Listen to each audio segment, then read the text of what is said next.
Hey there, everybody, and welcome to the Android Central Podcast. It's episode number 105 for Thursday, August 9th, 2012. We're going to change things up a little bit this week, just because it's Thursday. It's another week. And Alex Doby needed a little beauty sleep, because it's like 3 in the morning in England. So, we got a slightly changed up lineup. We do have Jerry Hildenbrand from the site. Hey, everyone. And we got the cell phone junkie, Mickey Papillon. Good evening, everybody. And from Crackberry, perhaps you know him, perhaps you've heard of him, perhaps you left that website for one with, phones and updates and operating systems. I'm just saying, it's true. Crackberry Kevin. This podcast is over. Thanks for having me. I think my other nickname is Phil's Last Resort because I get a frantic message an hour ago. Kevin, I've talked to everybody I know who I actually want to have on the podcast, and I've got Mickey, which is awesome, but nobody else, so can you join us? And I said, That's sure. not how that went at all, but okay. No, I know, but it was that's what I took away from it. But actually, it was more like Phil calls and he says, Kevin, what are you doing tonight? And I'm like, he's like, the answer is nothing because your fiance is out of town for 2 weeks. I know you're doing nothing. I know this. I wasn't going to out you. So for everybody joining this podcast for the very first time, if you're in the chat room, if you're listening live, if you're listening to the recorded version, we do this every Thursday night, most Thursday nights, probably.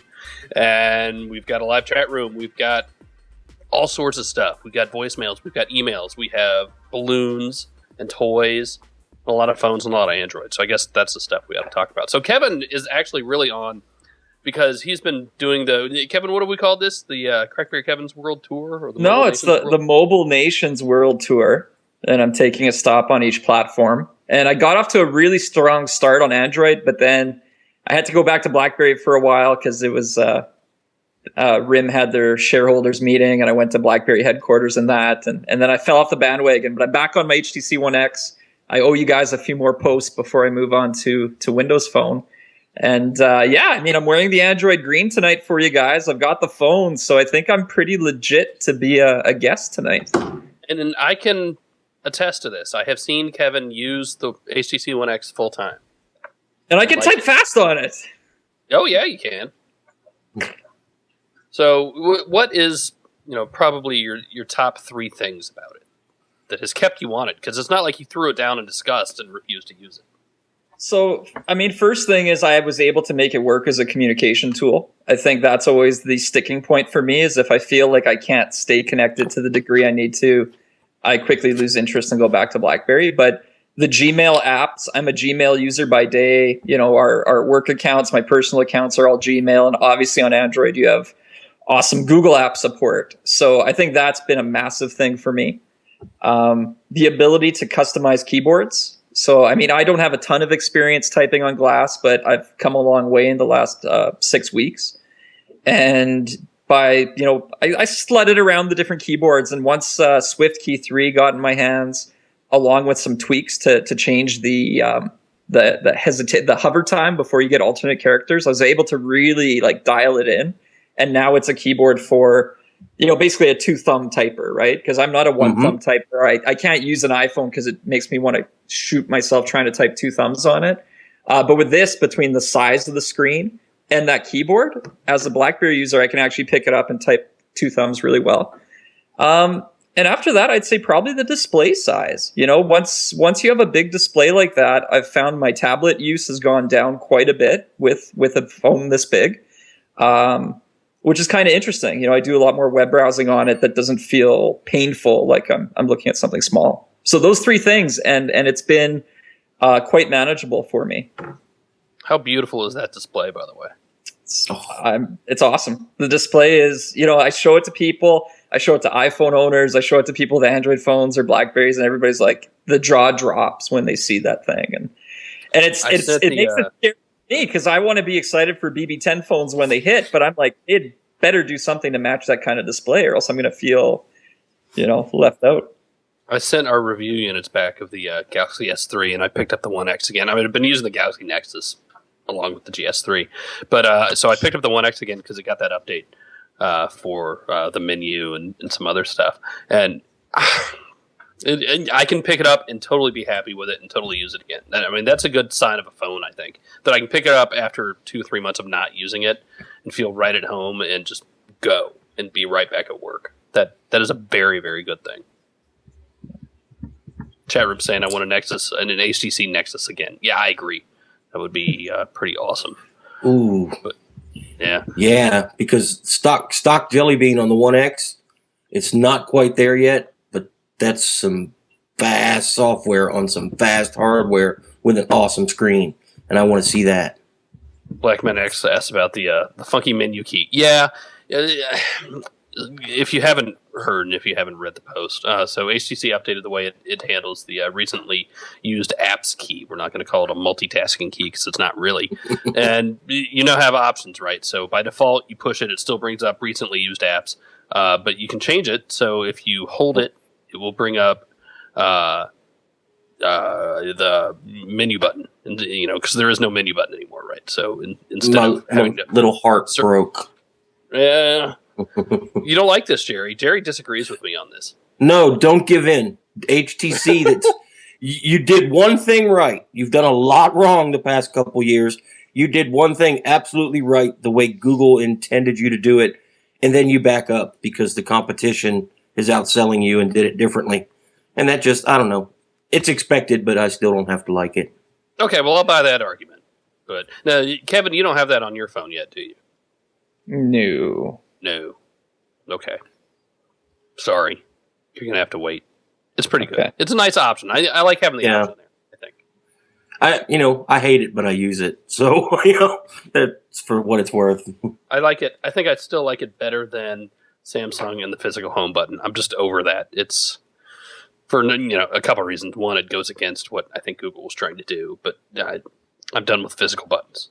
It's just not necessary and starts to feel cheap. Right, we kind of had that same thing with the Droid Charge. It's here are these buttons and they rock a little bit, and it just felt weird. So if they're not done right, it's a little difficult to make it look like quality. I agree. Kevin, how was it for you going from a BlackBerry, which notoriously have the worst cameras ever, and then going to something that has easily in the top 3, I think.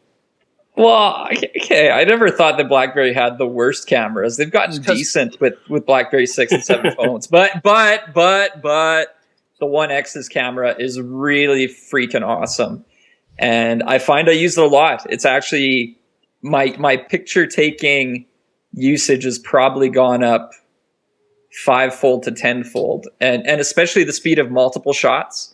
So instead of when I start taking a photo, I'll take like 6 in a row. And I do that all the time. And I love the Dropbox integration too with camera uploads. So, all my photos are going straight to my Dropbox, which makes me actually do more with them, because then I'll take 5 shots, at my computer. They'll all be there. I'll Photoshop one, and then I'll, resize, crop, send it out. And I'm super happy. But camera's great. And just looking at the photos on that beautiful display, it makes them even better. Love it. Mickey, you've been known to hop devices. I mean, does this all sound right to you? Does Kevin have all the right answers here?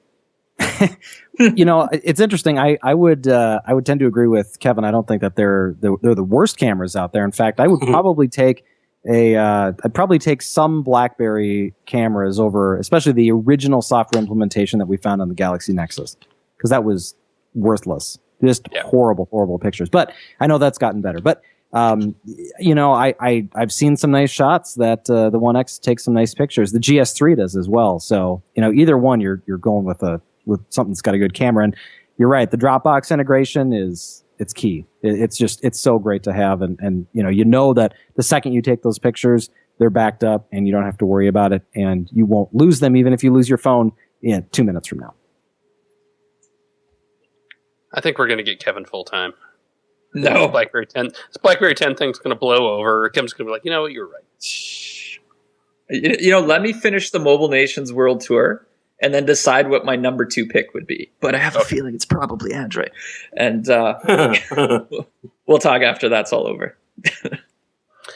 Let's segue into something, and I'm glad Kevin's here for this, and Mickey especially, because they use Well, Kevin doesn't use an iPhone, but Mickey does. And Renee's waiting in the wings. We're going to have him chime in on this too.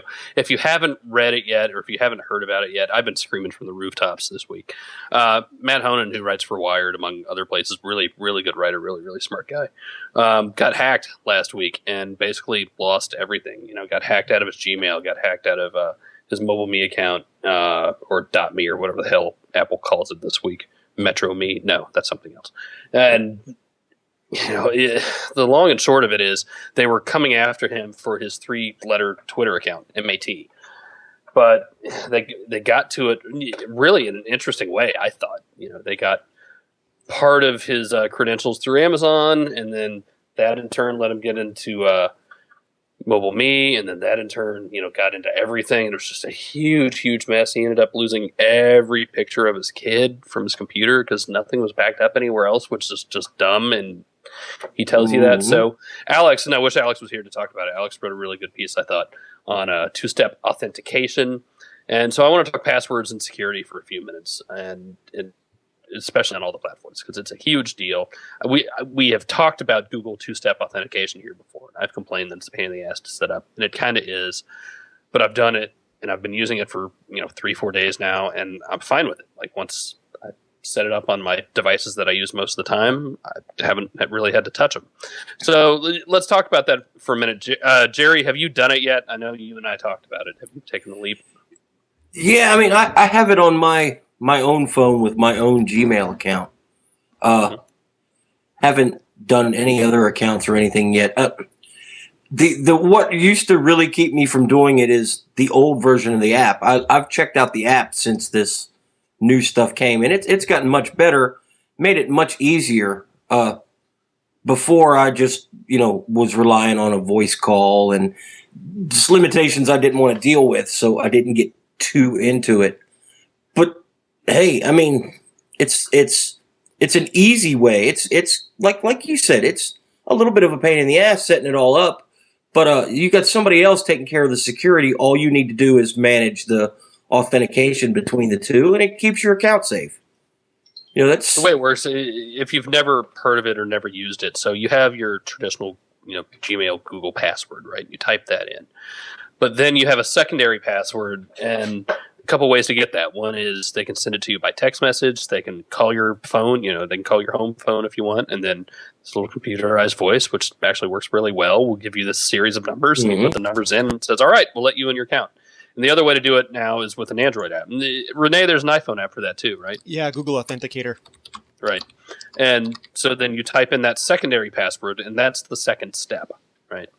So it's really probably the best thing you can do right now. There's a third thing you can do, and I think we need to talk about. Mickey, do you use 1Password or LastPass or anything for creating really unique and difficult passwords? No, but I do. I use different passwords for just about everything, and just kind of mnemonic type of memory ticklers to make sure that I remember them. But I was not using the 2-step authentication. And then, of course, I read the full piece that Matt wrote, and I spent the next probably 2 hours setting up just about everything. And it's really it's interesting when you do, of course, because there's quite a bit that you have to set up manually, if you will, where you can't use any sort of authentication, where you have to get the go and get the separate password, which actually I kind of liked because I look at what happened to him, and I think about this is pretty much 90% of us and how we have our lives set up, where you've got so many different accounts that are linked to each other. And it totally freaked me out. I mean, I changed credit cards that were on file with certain companies. I sold a MacBook Air because I didn't want my MacBook Air getting hacked. Actually, that's a really bad joke, but I actually did sell it this week. But anyway, so the idea behind having this, where every single device that I have and every app on that device that accesses Google, so like not only the google.com access to it, but then also the YouTube access and this and that have all these different passwords on it. You set it up once, it takes a while, but after that, it's great. But personally, no, I don't use any sort of password manager, though I probably should, just to kind of make my life easier. But I never got into one, and so I never felt the need to go any further than that. I've started. Actually, let's back up. What Mickey was talking about, they're called application-specific passwords. So once you're into your Google account, and this is where the pain in the ass is, you have to come up with a separate specific password for basically for each and everything that touches Google. So whether it's Gmail, whether it's Chrome, whether it's Google Reader, just whatever, you're going to have another password on top of that. And you only have to put it in there once, which is good. So once you're set up, you're good to go. But that's where it's kind of a pain, especially if you have multiple devices, like I know a lot of people listening to this podcast will, and especially us here. It's really a pain. So I think I've kind of limited myself right now to 3 devices, the Nexus 7, the One X, and the Galaxy Nexus. But that's kind of the big deal. Jerry, we talked about what to do if you have it on more than one device, and somebody brought up a good point that titanium backup will sync that data over. It will, but I do not recommend that. Not in the least, for 2 reasons. I'm not knocking the dev. Don't take this the wrong way. I don't recommend titanium backup if you're actually switching a ROM. If the ROM developer says you need to wipe your data, it does no good to be putting old data back in it, because he said that because of the differences in his application base, you shouldn't use that old data. Number 2 is if you use titanium backup to back up the data from your authenticator app, and you lose your phone, boy, anybody has that phone, they now have your authenticator app as well. I mean, even if they can't get into it and have to wipe the phone and, start up without your account information in there, the authenticator data is backed up right on the SD card or internal storage partition. That's kind of rough. That defeats Isn't the that purpose ironic to me. when you think about that? That all of Yep. that data that you're so careful to back up is actually backing up things that could potentially cause you a security issue? Yep. Mm-hmm. That and I mean, there's a lot of helpful people out there that are sending a lot of really helpful ideas. Another one that was really genius is to take a screenshot of the QR code that Google gives you to set up the authenticator and keep it in Dropbox. But then again, if somebody gets your Dropbox, they've got a way to get your authenticator account set up. That kind of defeats the purpose. Yeah, that's like keeping your passwords in your desk drawer. That is a horrible idea. Can I chime in, Phil? Yes, Renee's turn. Yeah, well, the only thing I want to point out, because people can get really paranoid really quickly about this, and I'm the paranoid poster child, so I feel all of this anxiety. But at the end of the day, you've just got to make it as more inconvenient than you are valuable as a target. Because most of us aren't really worthwhile for anybody to spend any amount of time hacking. So you could drive yourself crazy and come up with really long master passwords and store everything in as many vaults as you can. But most of us aren't facing NSA level intrusions. It's just, we leave our device somewhere or we do something dumb. And in the case of Matt Honan, it wasn't even, he was dumb by not backing up and not doing double factor authentication, but Apple and Amazon gave away his information completely out of his control. So no, I think his biggest sin was not backing up. Like that, for me, that's number one. I mean, I back up to an external drive here. I back up into the cloud, and then God knows what all Google's syncing that I don't even bother checking. So at least it's all over the place. Kevin, is this all kind of weird for you to listen to? I mean, you're coming for BlackBerry, which traditionally is really locked down, and you have all sorts of security policies. Are you just sitting back laughing? Well, no, because a weak password doesn't matter how good security is, right? If people crack a password or get in, I mean, that's kind of the end of it anyways, right? So, I mean, this week, I took almost the consumer approach to this, which was I didn't read Matt's long story, but I saw that Phil said, read this, and Adam said, read this. So I quickly looked at the articles on Android Central and Crackberry, immediately went to Google, turned it on, and I went through the process. It didn't take that long. Now, I honestly didn't even really read the Google page telling me what to do. I mean, I did this as fast as humanly possible, as I think a lot of people would, right? Just somebody tells me to do it, so I do it. I mean, my take, though, is it's not exactly a second password. It's more like a once-a-month authentication, right? So it's an additional password once to give, Google the heads up that the right person owns this device. In terms of the inconvenience, I kind of equated it to, a lot of people who have corporate jobs, they get password changes forced on them once a month. So it's kind of like that level of nuisance. It's like, yeah, it's a nuisance, but I'm just going to accept it. I was immediately impressed with how it worked, though, because as soon as I turned it on and authenticated one device, I just heard all of my devices, my playbook and my iPad and everything started kind of beeping because it's trying to pull in mail and check email and everything quit working, right? So it almost forces you to just go through and do the process all at once. So it wasn't that bad. Definitely not laughing, though, because again, I think, RIM is secure, but a crappy password is never secure. And it's a good lesson for everybody. And I mean, I think even for me, like I am a LastPass user. I started using LastPass a while ago. I think that's a great service.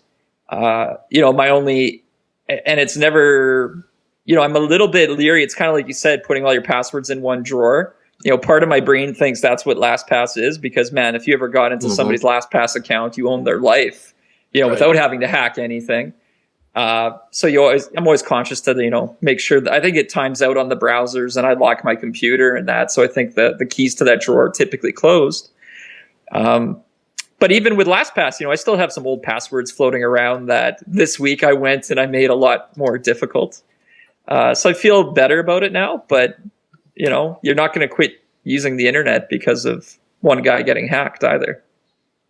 And of course, it's a joke for a reason, but the best way to get a password from somebody is to ask them for it. Because humans are, like, it was a social engineering attack that was used against Honan, and humans are often the best point of failure. I think my mom still writes hers down and sticky notes them on the front of her computer. Oh. I've given myself over to 1Password, and it's working pretty well. It's weird, like, having passwords and I don't know what they are anymore. That's super odd weird for me. Pseudo-random. But I'm getting a little more comfortable with it, and we'll just have to change my 1Password, password every now and then, I think. But the Android integration isn't bad. LastPass has really good Android integration, actually. There's a nice tip today where you can actually copy the password and username out of the LastPass app and then paste it into the Chrome browser. They do bring up a good point with that. If you actually do that, copy the password first and paste that in, and then copy the username. That way, say you lose your phone and that is still in the clipboard, then they'll only get your username, not your password.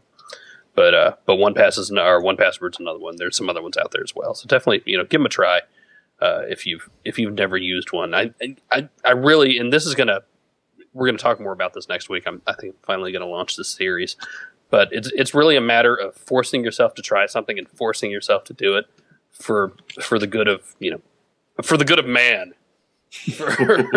for your own sake, and I want to challenge Mickey to try this. Give yourself over to one of these password things for a week and see how it goes.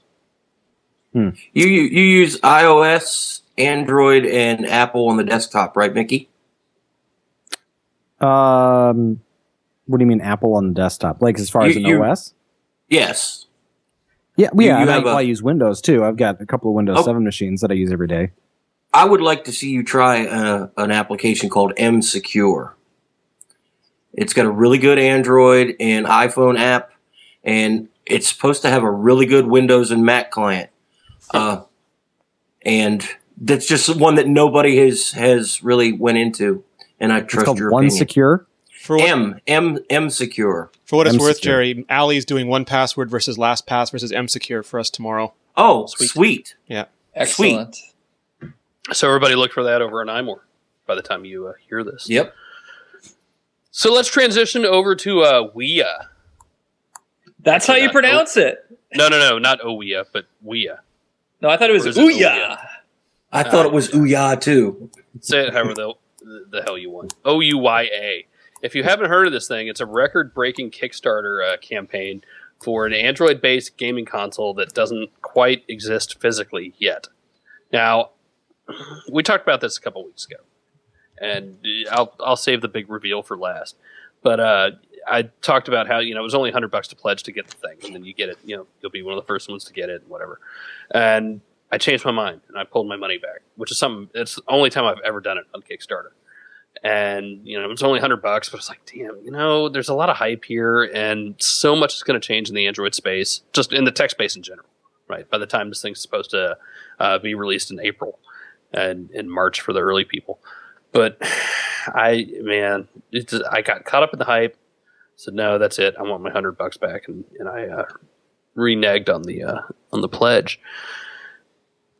This week, changed my mind again, and so I mean, the thing got $8.5 million in backing, which is just incredible, right? It's being designed by Yves Behar, which is incredible. I mean, the dude is one of the best designers out there.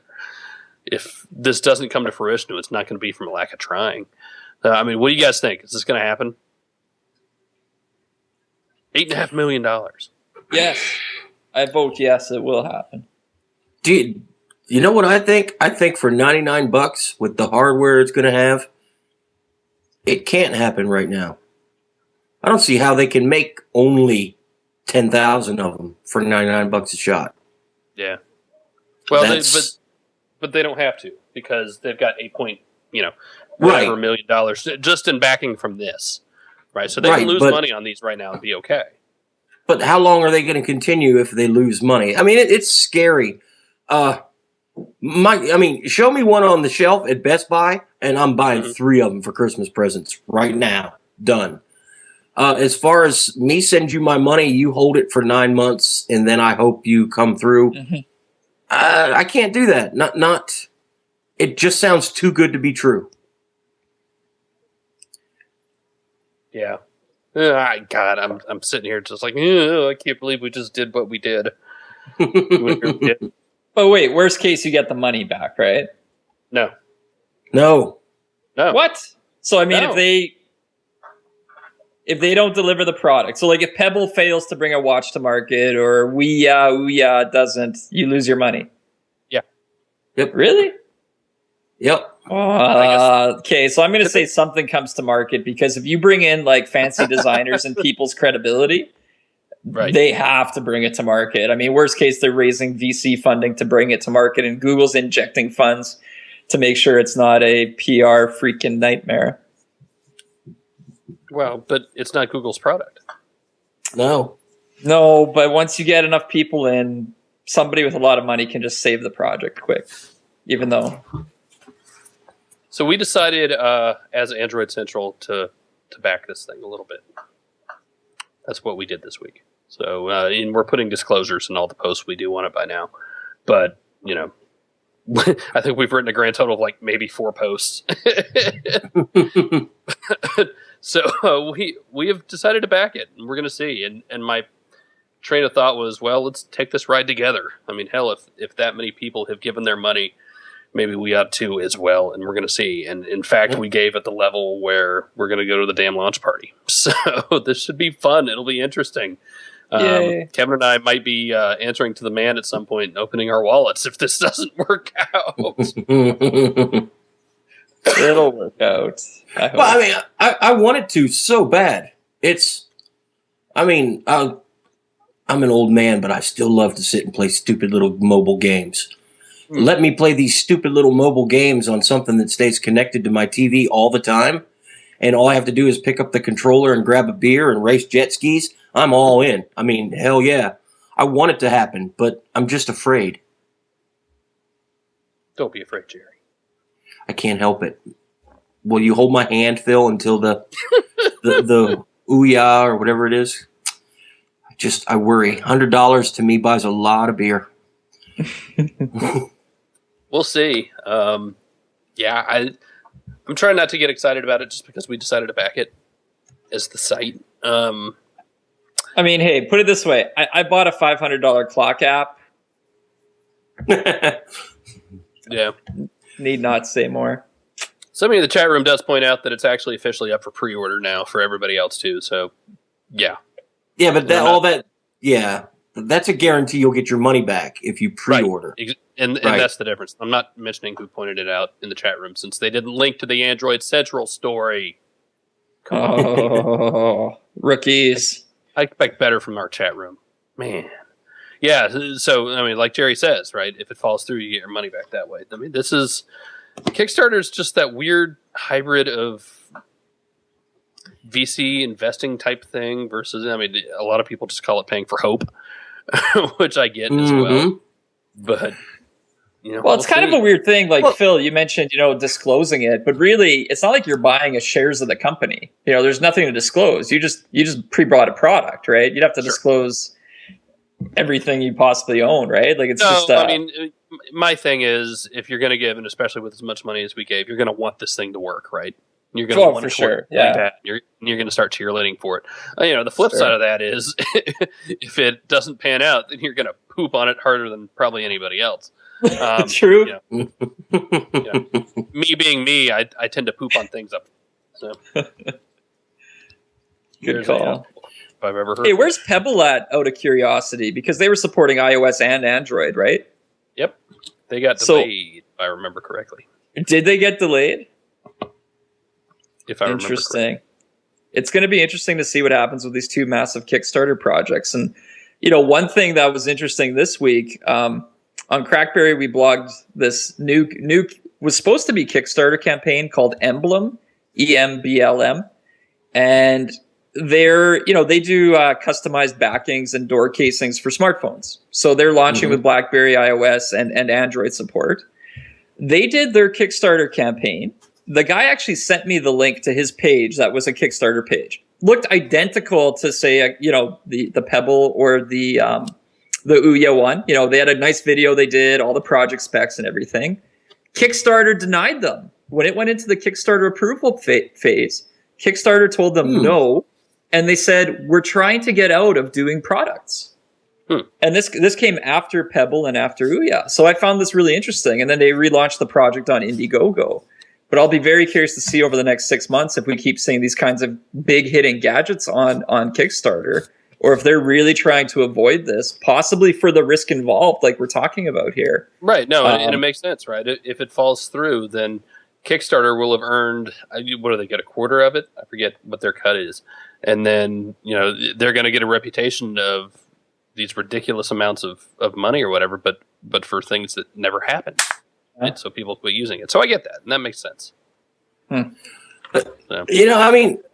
If you look at Kickstarter as crowdsourced fundraising, and every Android nerd that likes to play games, if you gave Kickstarter $5, they'd have had $500 million, and they could make a ton of these things.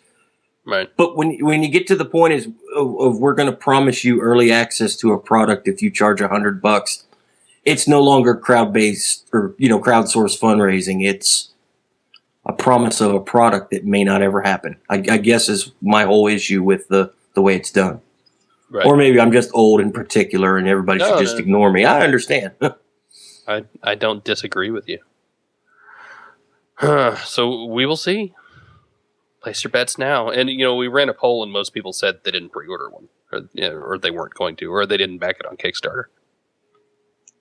Well, I hope it comes through, Phil, and you get to go to LA for the party, because that'll be wicked. Me too. I want to see the video footage. I can go to LA for a party right now. Well, that could be fun, too. Party in LA. I just want to see some PRON, if that's the case. No. On those videos. Sorry. Anything else we need to blow through? I'm trying to think. I've been playing a Ski Safari all week, by the way. I hate you, Phil. haven't seen me, if you haven't heard from me, that's why. I finally shaved and took a bath today because I've been playing Ski Safari for the past 5 days straight. Not sleeping, not eating. Now I have to charge my phone in the middle of the day because of you. Are you playing it on a phone? I haven't tried that yet. Yes, it's sweet on the 1X. I've been doing it. I have a ball. Go play that if you haven't already. So other stuff we need to talk about. CyanogenMod 9 is coming out tonight. Apparently the Galaxy Nexus build that pushed way early in the morning this morning wasn't supposed to be public, but not our fault. So look for those. Man, I tell you, Jerry, it's been a long time since I used CM, but I'm liking what I see. What about you? I haven't looked at the final version of CM9. I liked it in the beginning where they were toning back a little bit. It's bloatware we love, but CM has a lot of extra stuff in there that, adds to the experience, and I didn't need some of it and thought it might have been getting a little out of hand, but they seem to have tamed it back a little bit, and I'm really curious about trying it. I just hate to go back to Ice Cream Sandwich. That's my problem is going back to ice cream sandwich. And it's not their fault, so we're not saying it like they're behind or anything. But no, that's you have to take the steps. I mean, this comes first. What about Mickey? Are you ever going to get another Galaxy Nexus? And if so, are you going to try Cyanogen mod? You should do it. We should make Mickey do it. Part of that challenge thing. Just going to be all sorts of Mickey challenges. Yes. You know, I don't know. I'm trying to. I think we're kind of winding down here on the Nexus, like going out and buying it thing, right? I mean, I would assume we're all kind of hoping to see one here in the next 2 to 3 months, and you know, at least the announcement for it, and then we'll all pay $700 again for the next one to get it imported because, well, whatever. But no, I don't know. I'm still kind of in that conundrum phase of trying to figure out what's the next best one to buy. And I know this is kind of the inherent issue that most geeks who love technology have, right? Because you go, well, do I wait for the next thing or do I buy this one right now?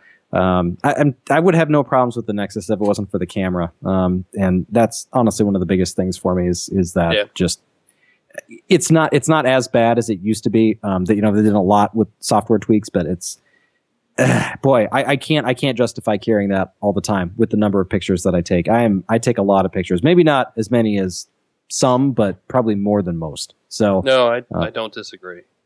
You know, that's my biggest beef with it. And so you go, okay, well, what about the Galaxy, the S3 or the One X? Yeah, maybe.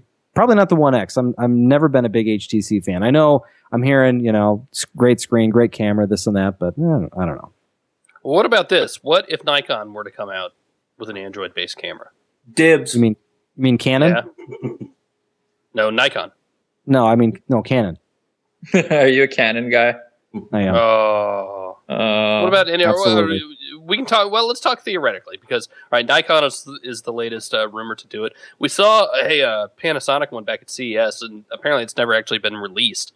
It wasn't particularly great, but I like the idea, right? And so, what do you guys think of in Kevin? You know, you use DSLRs too.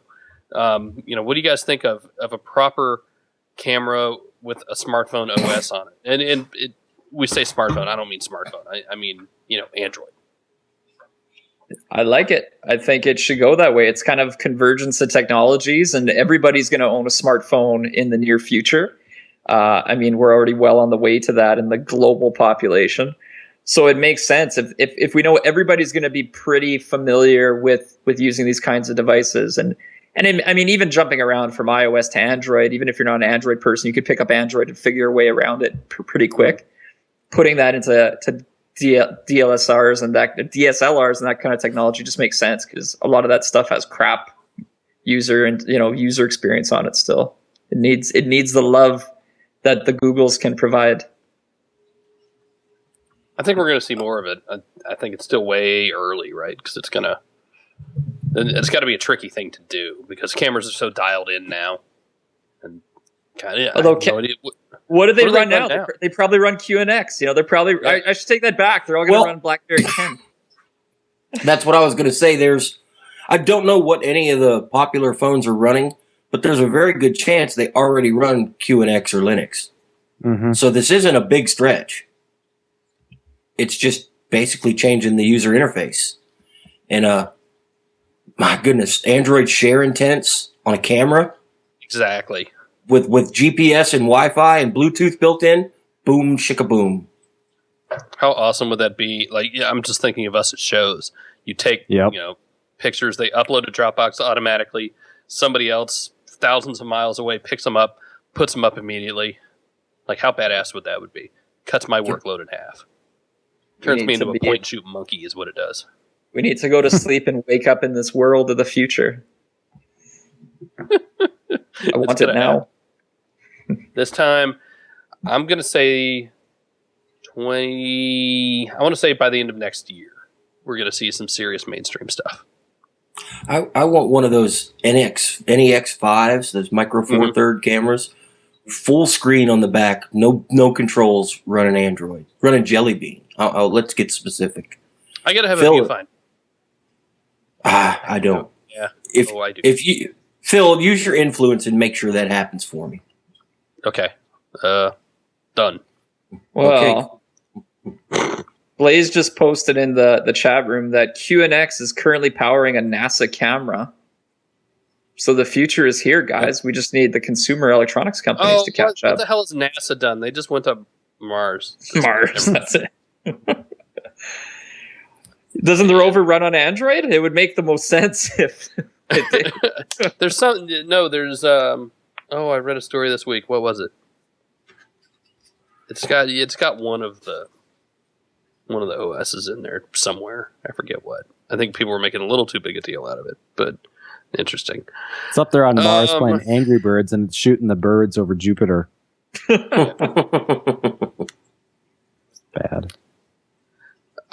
Dead is Google Listen.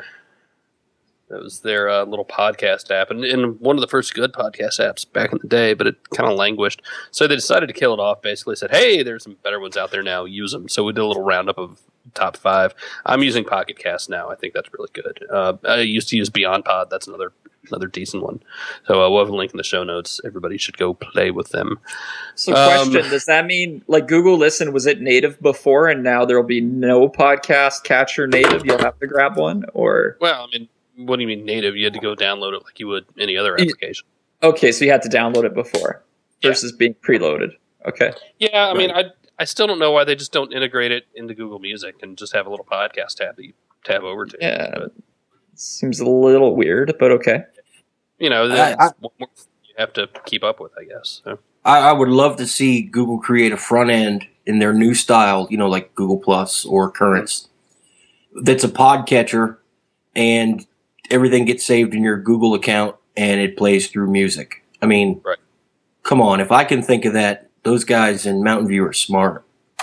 I just hope that somebody's working on something like that. Yeah. I don't know. But if third-party guys can do it well enough, right? It's kind of cool that Google doesn't come in and just step on them and render them obsolete. I actually have just kind of a quick tip workaround that I use because I kind of gave up on Google Listen, and actually Dog Catcher is really nice, and I do, that's probably one of my favorites on Android. But the other thing that I'll do is I'll have a desktop podcatcher grab the shows, and then it automatically then uploads to Google Music, and then you're good to go. And yes, that is iTunes that I'm using, but it grabs them. And of course, uploads everything to Google Music and then it's great to be able to just listen to them, and then you're just streaming them, and that's kind of my gig. I don't like downloading stuff to the device itself, so it's not a bad way to go. It's a little convoluted. You got to have a computer running all the time, but most of us doesn't really matter. That's genius, Mickey. Thank you. It's one of I now have a weekend project. Yeah. The other way to do it is, of course, download them all, and wherever they're getting saved, then you can use some sort of file browser to then stream them directly from some sort of media server that you have at home. But then that kind of it's just annoying, because then it's outside of Google Music, and that takes away from what it is you're trying to do. But I have done that before. I decommissioned my media streamer, so I'll have to do something. Yeah, the Nexus Q. I don't need it anymore. Media streamer is in the closet, wrapped up, covered with dust. I was going to say, I mean, that's Jerry's answer for everything. Just build a server. Yeah, pretty much it was. But, Jerry, I cut my finger. Build a server. Build a Medbot server. And I don't know. I'm getting old, Phil. I can't be doing that kind of crazy stuff as much. More rumors coming out of some sort of tweaked HTC One X. And yeah, I'm willing to bet it's going to happen. Would not surprise me in the least. I don't care about a 200 megahertz spec boost or processor boost. Whatever. Most 99% of the population cannot tell the difference 200 megahertz makes. But the question is, where's it going to release? I mean, is it going to be just really small and regional? I mean, I forget the name of it, but there was one phone last year that was like in Romania, and that was it. And everybody made a big deal out of it, like it was a big deal. But these things happen all the time, so when I don't get excited about them, that's why. But it is worth pointing out that, yes, we're going to start seeing updated Tegra platforms coming in the next 6 to 8, 10 months, right? Hey, look at that. Somebody just posted an AC link in the chat. Good chat room. Good boys. I'm patting your little head. Wait, it was Chris, so you don't have to. Good employee. Good employee. You get a paycheck. No, but we've got, Kai's coming, and we're going to see Kai first in tablets. That's KAI, and that, falls under Tegra 3 Plus. And we still have Wayne and Gray, which are the next versions coming. And we're absolutely going to see these in phones. So it's coming. So when you see these... NVIDIA told us back in January this was going to happen, right? Yes, absolutely. Okay, just making sure I didn't imagine that, because I guess I'm on the same page as you. I saw that and I'm like, yeah, that makes sense. Yeah, no, I was in the room. And I've been in the room several other times. They've showed us those same charts and the updated charts. So, I would like to see a spec bumped 1X. Totally. I hacked on to the back. If you can see my 1X here, this is an external processor that we're developing. It's going to be on Kickstarter tomorrow, looking to raise $20 million. But really, you just take it, you throw it on the back of your smartphone, and then it goes approximately twice as fast, depending on what you're starting with. But runs QNX too, doesn't it? The external processor is based on QNX, but you will be able to support the project, be an early backer. We will have a launch party in Winnipeg. Phil's been here; he can tell you how awesome it is. No, actually, this is what? Actually, this is for my Gojo. It holds it to my head. Best tool ever. And finally, the Samsung Galaxy Note 10.1 is going to be available globally this month. I'm really curious to see this thing since I saw it 4 months ago. It's been a long time. We talked about this last time. It's just odd, the lag we get between these things, and then Samsung goes back and changes things, but whatever. So all signs are pointing to some sort of event next week in New York. At least the invite very much looks like the silhouette of one of these things. So I'm going up for it. I'll be there. Andrew Vaca will be with me. So we will bring you all that live Wednesday, lunchtime-ish. I think it starts at 11 Eastern time. So look for that. We'll be there. I guess I'm excited. I mean, it's cool, but is there a place for a $400, $500, $600 Android tablet now that we've got the Nexus 7 for $200? Well, yes, I don't know if that price point is going to work, but the Note, I've used 2 of them now, and they're big. They're way too big. I can't stand using them. I can't stand carrying them around until I get that Wacom stylus out. Right. That's really, and it's a niche, it's gimmicky to a point, but if it's something you're going to use, there's no gimmick about it. It works. It works well. It works better than any other solution out there. A 10-inch tablet with a stylus like that could be very, very useful for a lot of people. But I don't know if it's $800 useful or $700 or what. So we'll have to see, how the prices work out. So actually, they got some numbers today in that Samsung Apple lawsuit, and I'm reading Freed's story here. Where is it? So between June 2010 and June 2012, they sold 1.4 million Galaxy Tabs and Galaxy Tab 10.1 devices. Now, I don't see the breakdown of which is which, because those are 2 very, very different devices. Right. And I need to go find those. And this just came out tonight, so I'm just reading it now. But regardless, that's not a huge number. Even when the Galaxy Tab sold pretty well outside the United States, and this is the original 7-inch one, right? So it did okay. But, I mean, those aren't good numbers either way, especially if they're combined. So I don't know. The price of those things. I mean, look, it's one thing to have a $500-$600 iPad. It's another thing, and we've talked about this before. It's just another thing to have a $600 Android tablet. A $200 Android tablet like this, I will buy these for all of my family members for Christmas. Yep. I keep getting crap on my white one here. Oh, it's so beautiful. It is. I use this thing every day. And need a case. Yeah, Jerry finally sent me my case, I hope. Yes, but I didn't send you the one with the Homer magnet on it. I'm sorry. That was awesome. I had to keep that one. Oh, anything else before we go to voicemails and emails? Going once? Going twice? Let's do them. Lloyd shirts. I really wanted to wear mine tonight, but I couldn't find it, so people should buy You them. should buy another one then. I Show should. at least two. Your commercial there, the new ad for it won me over 100%. It was pretty slick. If you haven't seen it yet, go into our YouTube feed because, yeah, it's awesome. All right, let's do voicemails and emails, and we'll get the hell out of here. So why don't we start with? How about we start with Robert? Hi, this is Robert. I'm calling for the Android Central podcast. Hi, I love the show. I see how you have the Google has Google Fiber now. You think because they have Google Fiber, you think they're gonna move on to the mobile business?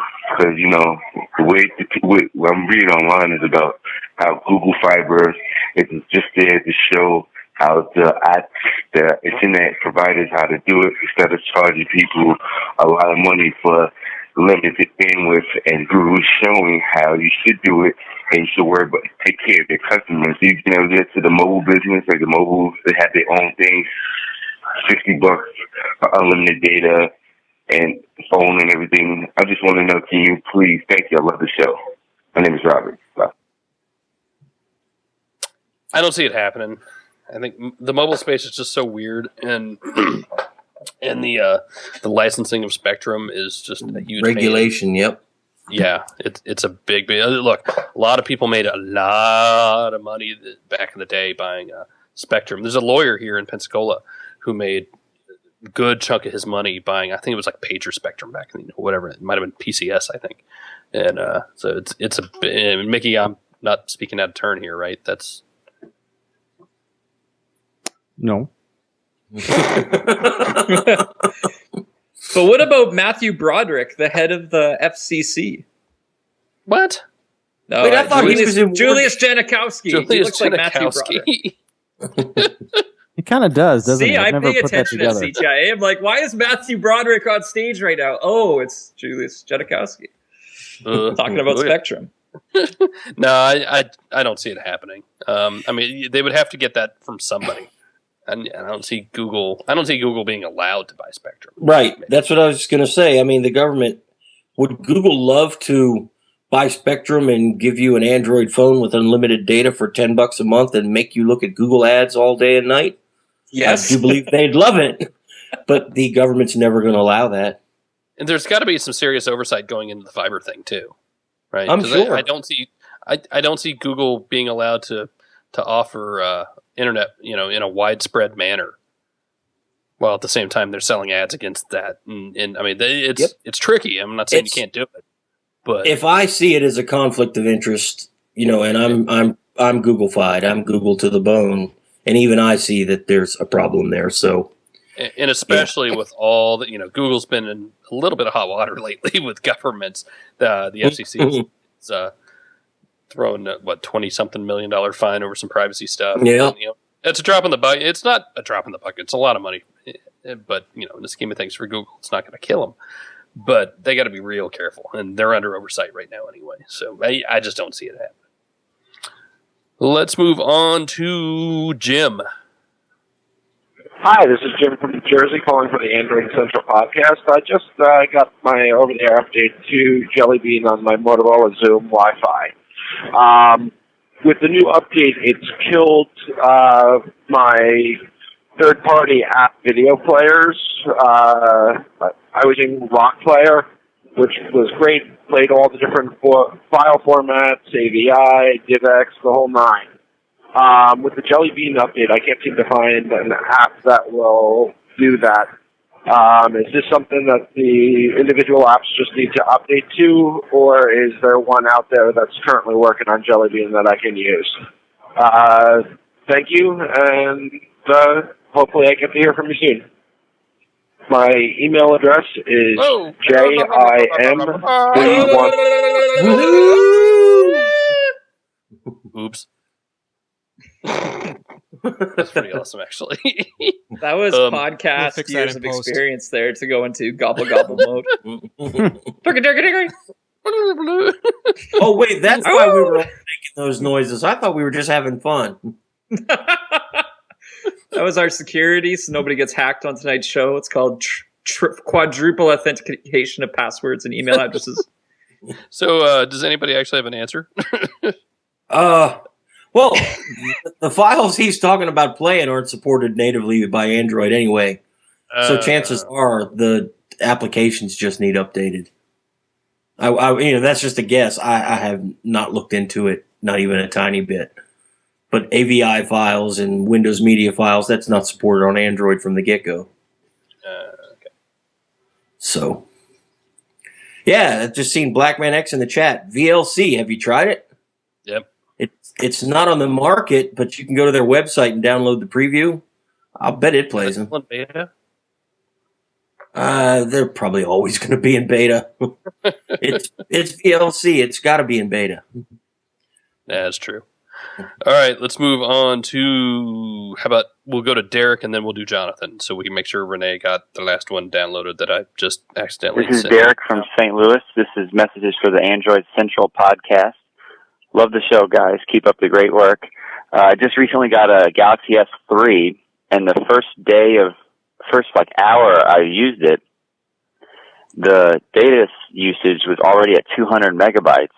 And I looked into the data usage settings, and it looked like the gallery was syncing all my photos somehow. Now, I know on the Jelly Bean and on the Nexus phones, you can go into the gallery settings and set it to sync photos on Wi-Fi only, but I can't seem to find that setting on the Galaxy S3. And I wasn't sure if there was a way to sync on Wi-Fi only or not. I went ahead and disabled syncing of Picasa and Google Instant Upload and Google Photos just to maintain it for now, but I was hoping to find a Wi-Fi only sync settings. Just wondering if you guys knew of anything I can do. Thanks. Love the show. That's going to be Samsung specific. Yeah. They're not using the Android gallery. So yeah, and they're pulling in. I mean, I had that problem too, right? They're pulling in all your. Is it Picasa or Google or where's it pulling from? But I couldn't get rid of them either. I don't know. I'm throwing my hands up at that one. I don't know because I had that exact same problem. I sent my S3 back, or I'd tell you I could find out tonight. But hopefully it's not all of Google Drive, right? Yeah, I mean, one thing I try to do whenever I start up a new phone is to always make sure I'm on Wi-Fi. It's still going to chomp through the battery, and it's still going to use a lot of Wi-Fi data. But at the very least, it's going to do it quicker, right? So yeah, I mean, it's funny when you have a bunch of bloggers starting up phones at the same time because everyone's like, "Damn, it's hot! Ow!" And we all start. It's a little funny to see, just inside baseball. But yeah, I don't have a better answer for that other than Samsung needs to maybe not sync quite as much stuff without asking first. Or give you an easy way to select what you want to sync and what you don't. Right. Put it right there where you can see it. Blog post here. Yeah. Uh-oh. Yeah. Quit breaking stuff. All right, finally, let's go to Jonathan. Hey guys, this is Jonathan, Legal Ninja, I believe, in the Android Central forums. Made the switch from BlackBerry to my Droid X a little over 2 years ago, and my phone has been really showing its age the last 3 or so months. And I bought a Galaxy S3, but I was uninspired by TouchWiz. I really like Motorola form factor. I really like their operating system, or I guess Moto Blow, and I like their build quality. But with a Droid Razr and Razr Max being almost a year old, what's somebody like me to do? That's an easy answer. Just as a former BlackBerry user, just stick it out 6 more months and then try BlackBerry 10. And then I'll shut up. Yeah, that's I always tell everybody what you can think of that you'd ever want to do on your smartphone right now. Will the Razr Max do it? If so, buy it. Don't worry about what's coming out in 4 months because it'll never stop working, until it stops working. But it'll always do what it's supposed to do. Max is a really good phone. The Max is a really good phone. I mean, especially if battery life is a concern for you. I mean, that thing's just gonna keep going and keep going. So, hey, I got a question for you guys along these lines, because I know in BlackBerry land, I always want the latest and greatest phone. But when I look back over the years and all those different ones I try, I do have some favorites that stick out. Even though I wouldn't use them today. They're kind of not current. Such as the BlackBerry Bold 9000, right? Which has the old trackball and it wasn't that quick, but I still love that phone. Do you guys find that to be the case with Android? Like, do you have any all-time favorites, or are you just always on the hottest one, the newest one is the favorite? I'm kind of a bad person to ask. I mean, like I said, I picked up the One X again and perfectly fine using it. I absolutely agree with Blackman X in the chat room. Nexus One, I would forever in my heart. Interesting. Yes, it was the perfect. I could go a little larger on the screen now, right? But just the rounded edges, and not in an iPhone way. Better than an iPhone way. Much better than an iPhone way. And now he's bringing up the merge. Don't get me started there. But yeah, the Nexus One for me was the phone. It's like seeing your first naked girl. Probably a girl, because girls are prettier. If the Nexus One had a gender, it would be a naked girl, not a naked guy. Naked guys aren't attractive. We're just not. Well, guys don't have trackballs. They have, well. What? Hey, what? And we hit that portion of the show when? I'm just saying. That was my like first time with a woman moment. I could still use my Hero if I hadn't burned it up. I'm laughing because I'm looking at Mickey and his faces right now, and he's like, "What are you guys drinking or smoking, and why don't I have any?" Sorry, Mickey. It's all right. All right, let's do a couple emails, and we will get the hell out of here. Dominic writes, I was listening to episode 104, and someone had a question about having a Nexus 7 in the living room and having different login profiles. There's an app that created a while back called Switch Me. It allows phones and tablets to create different profiles. It does require root, and it's free. Or does it not require root? I might have accidentally chopped that. It does, yeah. No, it does, yeah. It does, okay. Works pretty well. The only drawback is that the device has to reboot to switch profiles. And if you want to set up a password, you have to buy the paid version of the app. I hope this helps. Never miss a podcast. Keep up the wonderful work. So Jerry and I were talking about this earlier. And Jerry, there's a couple bad things about this, right? Well, and bad to me. I hate I hate to label anything bad.